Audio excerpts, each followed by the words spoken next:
Hello everyone, welcome to Gotham Education. Today we will study about motion along a straight line. आज हम motion straight line में किस तरीके से show होता है उसके बारे में रीड कर रहे हैं. The simplest type of motion is the motion along a straight line. We shall first learn to describe this by an example. Consider the motion of an object moving along a straight position.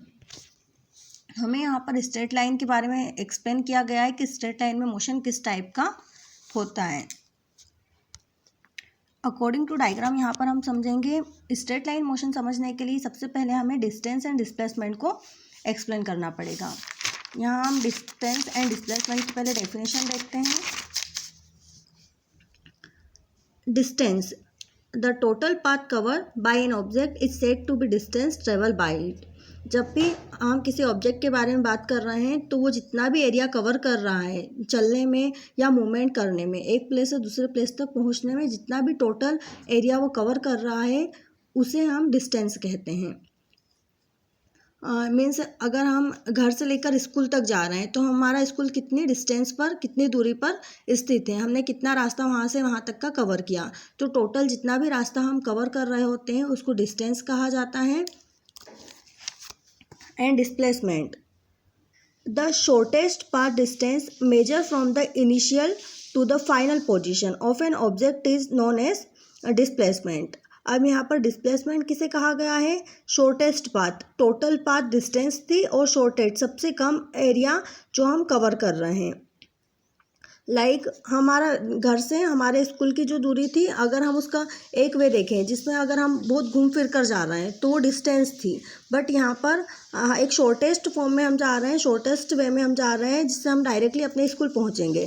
तो वहाँ पर हमारा जो initial position है वो हमारा घर है और फाइनल पोजीशन है वो स्कूल है. तो यहाँ पर इतने एरिया को कवर करने की जो प्रोसेस है उसको कहा जाता है डिस्प्लेसमेंट. तो आपको यही याद रखना है, शॉर्टेस्ट पाथ जो है वो डिस्प्लेसमेंट है और टोटल पाथ जो है वो डिस्टेंस है. इसे यहाँ हम इस डायग्राम के अकॉर्डिंग समझते हैं.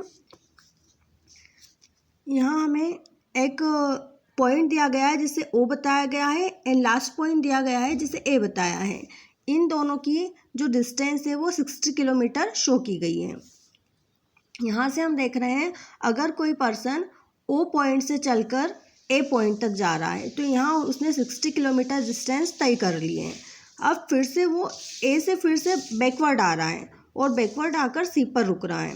तो अब यहाँ पर उसकी टोटल अगर हम डिस्टेंस की बात करेंगे तो 60 किलोमीटर पहले चला था वो और बैकवर्ड आने में 35 किलोमीटर फिर से उसने डिस्टेंस कवर की. अब यहाँ पर जब हम 60 और 35 दोनों को प्लस करेंगे तो टोटल किलोमीटर हो जाता है 95. मीन्स अगर डिस्टेंस की बात की तो यहाँ पर 95 किलोमीटर डिस्टेंस तय की गई है. और वहीं अगर हम डिस्प्लेसमेंट की बात करते हैं तो यहाँ पर डिस्प्लेसमेंट 25 किलोमीटर ही हुआ. 25 कैसे हुआ? क्योंकि यहाँ पर 0 से लेकर 60 तक की पूरी डिस्टेंस बताई गई थी. अब वो फिर से बैकवर्ड आ गया है. मीन्स फिर से उसने जहाँ तक गया था उससे आधा रास्ता फिर उसने कवर कर लिया आने का. तो यहाँ पर उसकी डिस्टेंस क्या हो गई किलोमीटर में? 0 से लेकर 25. मीन्स उस डिस्प्लेसमेंट मतलब ये इनिशियल पॉइंट था, अब वो जहाँ पर पूरा घूम फिर कर जहाँ आके रुका वो उसका फाइनल पॉइंट है. तो फाइनल पॉइंट से यहाँ तक की हमारी डिस्टेंस क्या बताइए? 0 से 25. तो हमारा डिस्प्लेसमेंट कितना हुआ? 25 किलोमीटर. तो यहाँ पर अगर हम जितना भी घूम फिर कर जितना भी रास्ता कवर कर रहे हैं वो हमारा 95 किलोमीटर हो गया. लेकिन अगर हम डिस्प्लेसमेंट की बात करेंगे तो हमारी बॉडी इनिशियल पॉइंट से फाइनल पॉइंट पर जहाँ पहुंचकर हम स्टॉप हो गए हैं वो 25 किलोमीटर ही होगा. यहाँ हमने अंडरलाइन भी कर रखी है. डेफिनेशन देखिए, यहाँ बताया गया है the numerical value of physical quantity is its magnitude, है ना. अब यहाँ पर अभी हम आगे स्केलर क्वांटिटी और वेक्टर क्वांटिटी भी पढ़ेंगे जिसमें हमें मैग्नीट्यूड और डायरेक्शन के बारे में समझाया जाएगा. मैग्नीट्यूड किसी भी एक ऑब्जेक्ट की किसी भी अगर हम डिस्टेंस डिस्प्लेसमेंट की बात कर रहे हैं तो उसकी जो न्यूमेरिकल वैल्यू होती है ना, जो नंबर में निकल के आती है, जैसे हमारी डिस्टेंस 95 आई, डिस्प्लेसमेंट 25 आया, तो जो न्यूमेरिकल वैल्यू निकल के आती है उसी को यहाँ मैग्नीट्यूड डिफाइन किया गया है. तो क्या डेफिनेशन बताइए according to book, the shortest distance measure from the initial to the final position of an object is known as the displacement. अगर एक ऑब्जेक्ट एक डिस्टेंस कवर कर रहा है जो सबसे शॉर्टेस्ट डिस्टेंस होती है, जिसमें उसकी इनिशियल पॉइंट से फाइनल पॉइंट तक पहुंचने की ही बात की जा रही है, तो उसे कहा गया है यहाँ पर डिस्प्लेसमेंट, है ना। यहाँ पर हम कितना घूम फिर के जा रहे हैं उससे हमारा कोई लेना देना नहीं है। हमको तो ये देखना है कि हमारा इनिशियल पॉइंट ये था और फाइनल पॉइंट ये था, और यहाँ से लेके यहाँ तक कि हमारी डिस्टेंस कितनी, सबसे कम जो डिस्टेंस हम तय कर रहे हैं वो डिस्प्लेसमेंट है।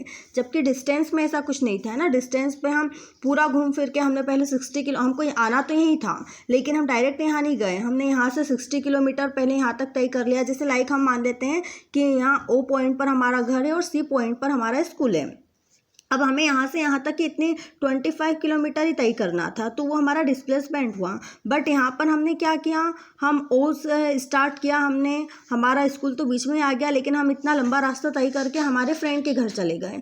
तो फ्रेंड का घर यहाँ पर हो गया हमारा 60 किलोमीटर तक, है ना। अलग अलग फ्रेंड के घर हम जा रहे हैं, तो यहाँ 60 किलोमीटर का रास्ता हमने तय कर लिया। अब सारे फ्रेंड के साथ फिर से हम स्कूल आए, तो यहाँ से हमने फिर से 35 किलोमीटर तय कर लिया। तो यहाँ पर अब हमारा पॉइंट क्या हुआ, इनिशियल पॉइंट घर से स्टार्ट किया था हमने और फाइनल हमारा स्कूल की डिस्टेंस 25 किलोमीटर ही थी। तो इनिशियल पॉइंट से फाइनल पॉइंट पर जब हम पहुंच रहे हैं तो हम कितना घूम फिर कर आए, इट डजेंट मैटर, हमें तो केवल इनिशियल पॉइंट से फाइनल पॉइंट हमारा कितना है, तो 25 ही है। तो हम अपनी बॉडी इनिशियल पॉइंट से स्टार्ट कर फाइनल पॉइंट पर कितनी दूरी पर पहुंचा रहे हैं, उसी को यहाँ पर डिस्प्लेसमेंट कहा जाता है। तो यहाँ हमको वही डेफिनेशन भी बताइए, the shortest distance measure from the initial to the final position. यहाँ हमारा वेरी क्या कर रहा है, इनिशियल और फाइनल, ये दो पॉइंट आपको याद रखने हैं। जहाँ से हमने स्टार्ट किया, स्टार्ट हम घर से कर रहे हैं और जहाँ हमें पहुँचना है हम स्कूल पहुँचे, तो यहाँ से यहाँ तक की जो डिस्टेंस है उसी को यहाँ पर डिस्प्लेसमेंट कहा गया है। Displacement are used to describe the overall motion of an object and to locate its final position with reference to its initial position at a given time, है ना। क्या कहा है, हमारे एक टाइम में जो दिया गया इनिशियल पोजीशन से हमारा फाइनल पोजीशन तक हमारी बॉडी का मूवमेंट करना, है ना। हमारी इनिशियल पॉइंट पर हम थे, हमारी लोकेशन थी, उसके बाद हम फाइनल पोजीशन पर पहुंचे, अब हमारी लोकेशन फाइनल पोजीशन हो गई। तो इनिशियल से फाइनल पोजीशन पर एक ऑब्जेक्ट का जो मोशन होता है वही डिस्प्लेसमेंट कहलाता है। उसके बाद एक मोस्ट इंपॉर्टेंट टर्म हमारी ये भी रहती है, automobiles are fitted with a device that show the distance travel, such a device is known as an odometer. Automobile जितने भी व्हीकल्स होते हैं उनमें एक डिवाइस फिक्स होती है जो हम कितना रास्ता तय कर रहे हैं, कितनी डिस्टेंस कवर कर रहे हैं उसको मेज़र करती है।